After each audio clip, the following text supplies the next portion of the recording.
I'm Tram Mai. Welcome to 12 News Weekend. Every week, we celebrate some of the most inspiring and impactful stories from our 12 News journalists. Coming up, big changes in the sky. Phoenix is one of several cities facing FAA flight reductions. What that could mean for your holiday travel plans. And later, a 12-year-old boy's final wish before his sudden death on Halloween. The powerful message his family wants to share and how his final act could help hundreds of others. But first, a Valley man gets the gift of life thanks to complete strangers. How their generosity made his second chance possible. Take a look. All right. Right in front of the hospital. After months of uncertainty, this moment was one Quinn Goodman and his family were waiting for. And I was really, really calm. And when I asked the rest of the family, I said, "How do you feel?" And they all were like, "I feel really calm. I feel really good about this." And I don't know if that was the hundreds of people that were praying for our family or what, but it all felt right. 3 years ago, Quinn was diagnosed with a rare liver cancer. The countless surgeries and procedures since took a toll, and ultimately he'd need a new liver to live. Insurance wouldn't cover it, which is when the community stepped in and helped raise nearly $300,000 to make it happen. It was hard to really realize yet until we actually booked the tickets and came here, and he actually even checked into the hospital. We flew in on Monday night. They had meetings all during the week, like from 7 to like probably 3. Yeah. And Almost. Quinn was with me, and then Annie was with Pete. Annie is Quinn's sister and liver donor. The two went in for surgery Friday morning at the University of Pittsburgh Medical Center. Quinn was giddy, like so excited. And Annie was really, Rightfully nervous. yeah, she was nervous. And after nearly 18 hours, they were in recovery. Did they do the liver transplant? They sure did. They did. Wow. Yeah, you're doing great. They're both doing well. Quinn's up and moving around, feeling a lot better. And Annie's doing better. I mean, she's just in pain. 60% of Annie's liver was taken and put in Quinn. For the 28-year-old, the impacts of a healthy liver were immediate. And we've just been so used to him being sick and not having any energy. And he came out of surgery and was just like, let's go. Like, he was so ready, so happy, just giddy, like, and wanting pizza. Recovery for both could take several months. I feel so much better, guys. Like, I just feel so happy and grateful, and I just want to hug everyone. Quinn, just thankful for his sister and everyone else who helped give him life. I feel like I really have gotten a second chance at life. We're really excited to see what he does. He's really excited to have a second chance. Well, he's excited to move out, to Yeah. reconnect with his friends, be able to do those things with them. Yeah. Even if it's at ASU, he's like, to finish his last year, and then move on. He still wants to go to grad school.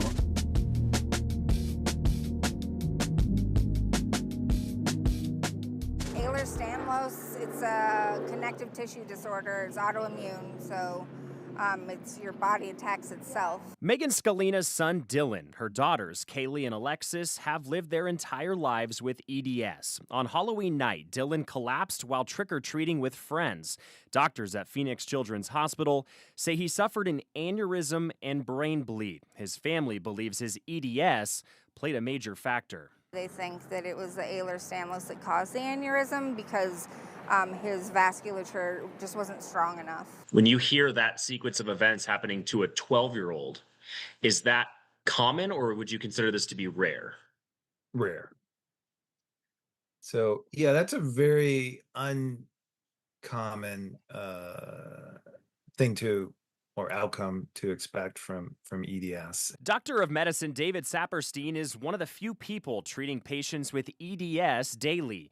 He explains the symptoms. Major problems are related to that abnormally stretchy connective tissue, most typically involving joints. Stretchy skin or hypermobile joints, common for people living with EDS. For Dylan's family, they want more public awareness about it and hopes more resources and research is devoted to it. In terms of patients who come to me who think they have EDS, they're almost always right. We're getting there, but yeah, it's definitely more awareness is needed. It's not something that's routinely tested for.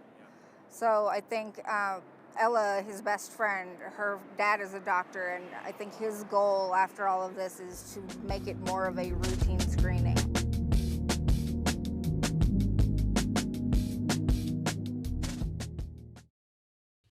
This is the first day of the Food Bucks Now program. It's like a stopgap while SNAP isn't being funded. And here are places like Superstition Ranch Market in Mesa. They're worried the funds may not even last the week. The lines at every register. Superstition Ranch Market is slammed. It's the first day of Food Bucks Now, $40 per SNAP recipient to try to make up for the benefits that did not go out on Monday. Like you're just gonna show your active valid EBT card? At Burton Bar Library, the lines are even longer for the Farm Express, a bus full of produce that parks at spots around the valley. They're taking Food Bucks Now too. Everything, every little bit counts, you know. A lifeline for a lot of people. I was starting to worry about it. There's a lot of talk about it, you know. Today is our first day back on the road since SNAP wasn't funded on people's cards, and we have been overwhelmed with community need. At another location in Laveen, Diana Garcia Gomez didn't know what she was going to do when her SNAP benefits didn't come. It's gone. It's been over the board right now with everything that's going on. It's crazy. $40 got her a couple of bags of fresh produce. I was just panicked, but when I saw this, it does help. Today, our overwhelming majority have been Food Bucks so far. The problem is Food Bucks Now was only funded with $300,000. At $40 a pop, that's only 7,500 people. At this rate, I think Wednesday will probably run out Wednesday at this, with today, tomorrow, yeah, probably Wednesday, and then figure out what they're going to do from that point on.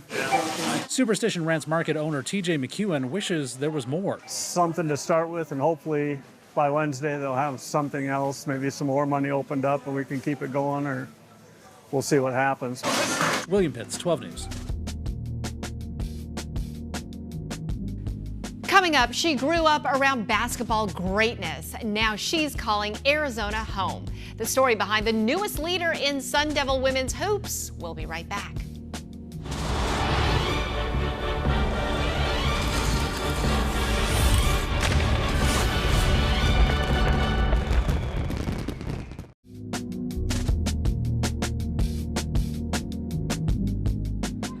Box out! Pocket! The practices are rigorous and ruthless, and they have the ASU women out of breath. Fight through it when you're tired. Fight through it when you're tired. But this is also a breath of fresh air. All the way through, run all the way through! The Sun Devils aren't just running lines, they're tracing a direct one to a lineage. A program once in need of a rebrand, now getting an assist from one of basketball's biggest brands. My last name isn't Smith, you know, it's like it's Olajuwon. Abby Olajuwon is the daughter of Hakeem. Hakeem the Dream Olajuwon, and now Abby's living out hers. When I took this job, I had like 12 phone calls of everybody being like, this is a very important place. You are a steward of this program. Abby is ASU's newest assistant. Drawn to the energetic and magnetic Molly Miller, she left a coaching job in the W for one in the desert. If it's a guard, you're gonna go high opposite side. I love college because it's such a transformational period of time. You come in where it's like your parents have really molded and developed your values and your learning. Abby knows that experience well. He's like, if I push basketball, she'll never want to play. And then he didn't push it, and I was like, you don't want me to play? Abby played at such a high level, she won 2 Big 12 championships and made it to 2 Final Fours with Oklahoma. She then played professionally for the Sky and overseas. Back-to-back trips for the Sooners. Following in her father's monstrous footsteps. Not perfectly, but as best she could. You know, like when your parents, like, give you a recipe, but they take out one ingredient, so it's never as perfect? That's what I feel like he's done. While Abby said she still hasn't mastered the dream shake, she knows it well enough to message it to others. So we're punching it in! Her dad ecstatic that his teachings are applicable at ASU. When he was walking around campus, I think he was the only one who was like, oh, 120, not bad. Hakeem now an honorary Sun Devil after his visit this summer. He went to the rec center and started playing ping pong. He group texted some of the students that he became friends with. He took his pictures at Palm Walk. I was like, why do you need a picture at Palm Walk? He's like, because all the recruits take a picture at Palm Walk. Recruiting must run in the family. It's one of Abby's many roles. There's a lot of street cred built in with her family. Molly Miller knows the Olajuwon legacy is basketball royalty. Especially the parents, they'll come and they'll be like, what? And the kids, we have to educate them sometimes. But one of the best to ever do it, kids. Looking to score. Post up! But Abby says her last name is a tool, not a crutch. I have to work twice as hard to make sure that people know that, you know, this isn't nepotism. I really enjoy this game. I'm passionate about it. I've invested time in it. The process was rigorous and ruthless. But as she catches her breath, Abby's appreciating the reward. Yes, the name will crack a door open, but you have to kick it down and make sure that you capitalize on every opportunity once it presents itself.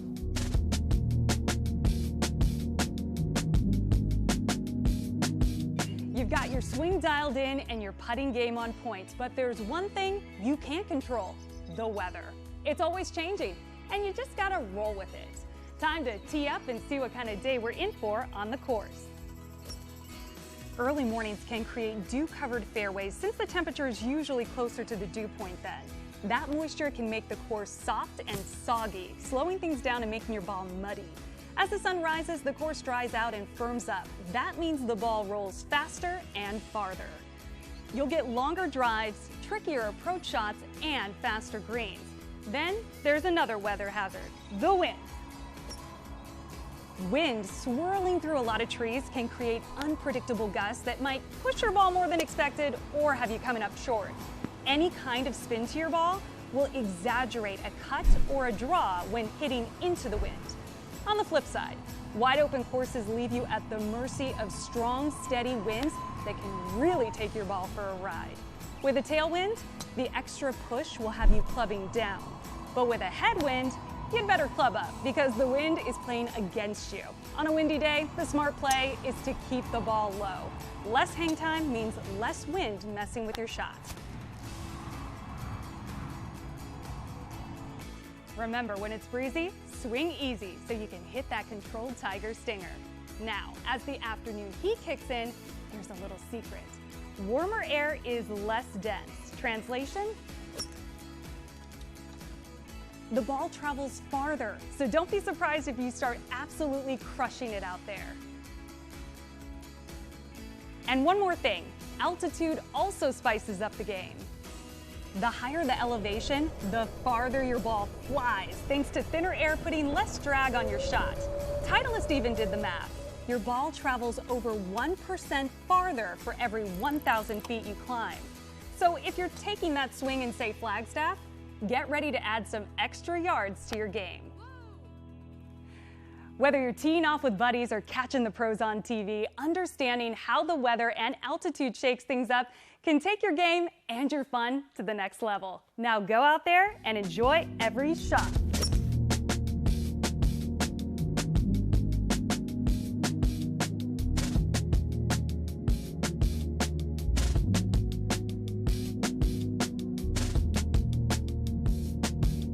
Weekdays on 12 News. Let's do this thing. Hello. Watch Tran Mai and Troy Hayden on 12 News at 4. We're going to be hearing a lot about this. Then it's Caribe Divine and Troy on 12 News at 5, followed by Mark Curtis and Caribe Divine for 12 News at 6 and 10. Thanks so much for joining us. Weekdays right here on 12 News and streaming on 12 Plus. There's no other station that I would want to work for besides 12 News. Everything about it, production value, the journalistic integrity. So I'm ready. That's why we're thrilled to have you with us.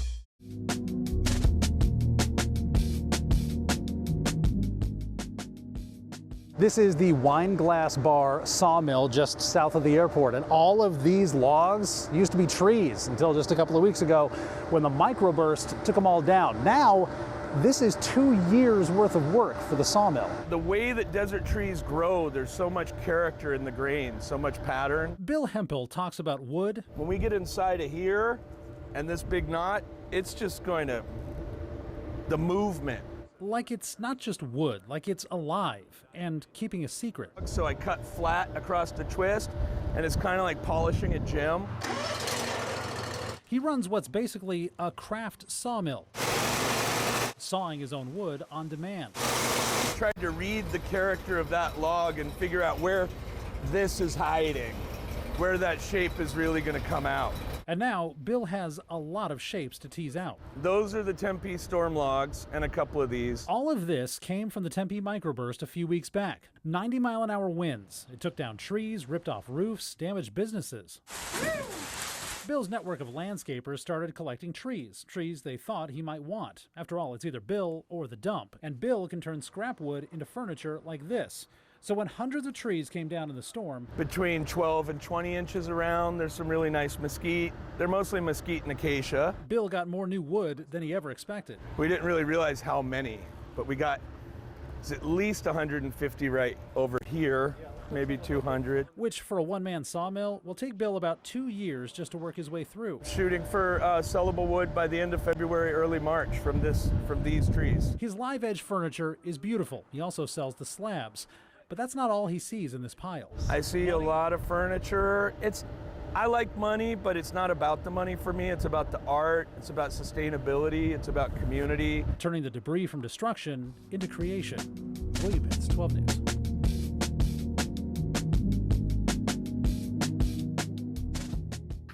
Like to get outside. It's a beautiful day for it. It sure is. Former Governor Doug Ducey has more time these days to enjoy the Arizona outdoors. He gets out and hikes several times a week, keeping himself at 61 in good shape. But I just try to get out and move. Right. I mean, sometimes I'm going to the top of the mountain. Sometimes I'm just getting out and trying to move rigorously for an hour. He's still working full-time. He's the CEO of the group Citizens for Free Enterprise, registering voters, promoting business development. It's a continuation of much of his work as governor. The strength of Arizona's economy is still a point of pride for him. I mean, at one time we were thought of as tourism and home building. Now it's advanced manufacturing, it's semiconductors, it's any job or profession from the service industry to the highest levels, and that's pretty cool to see. But there's been a bit of a public back and forth between Governor Ducey and current Governor Katie Hobbs. As she announced her re-election campaign, she used this video. I'm running to serve you for 4 more years. We turned a $1.4 billion deficit into a balanced budget. And that mention of a deficit led to Ducey posting to social media, sharing the video, and saying, quote, "This dishonesty is not surprising given the current struggles on the 9th floor." Governor Hobbs then responded to that comment on KTAR radio.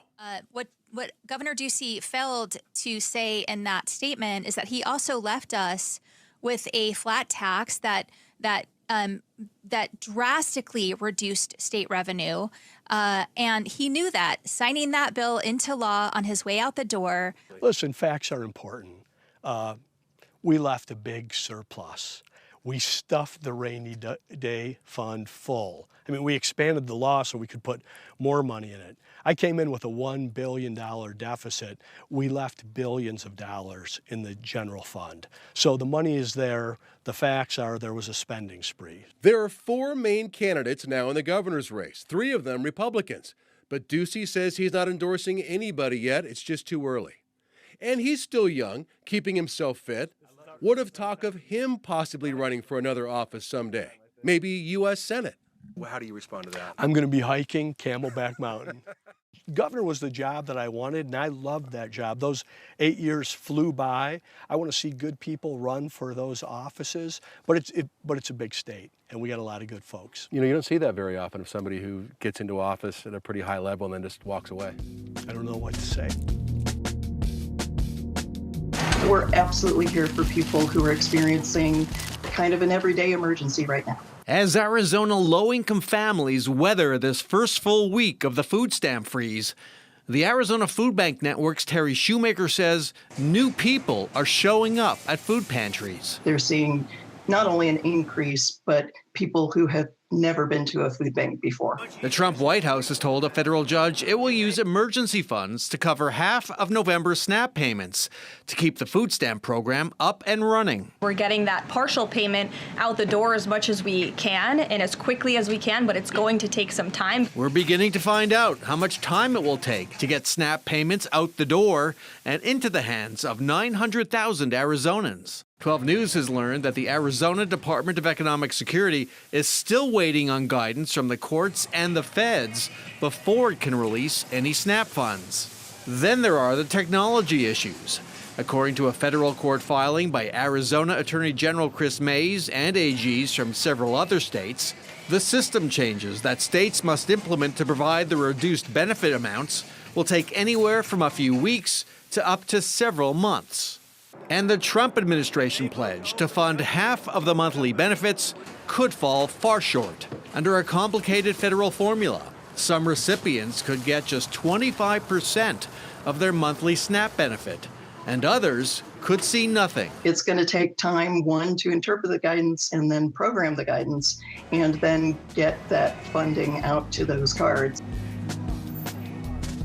Thank you so much for watching. A reminder, new episodes of 12 News Weekend premiere every Friday on 12 Plus. You can also watch past episodes on the app. Just download 12 Plus for your Apple TV, Fire TV, and Roku to watch it all for free. I'm Tram Mai. Have a great rest of your weekend. 12 News and 12 Plus keep you in the loop by reporting more from the rapidly growing West Valley. We're outside Surprise City Hall. More homes, jobs, and unexpected challenges expanding west. In Peoria, they'll have the resources ready. 12 News, dedicated to the West Valley. Explosive is one word for what's happening. West Valley in the Loop on 12 News and streaming on 12 Plus. Download on Roku, Fire TV, and Apple TV devices.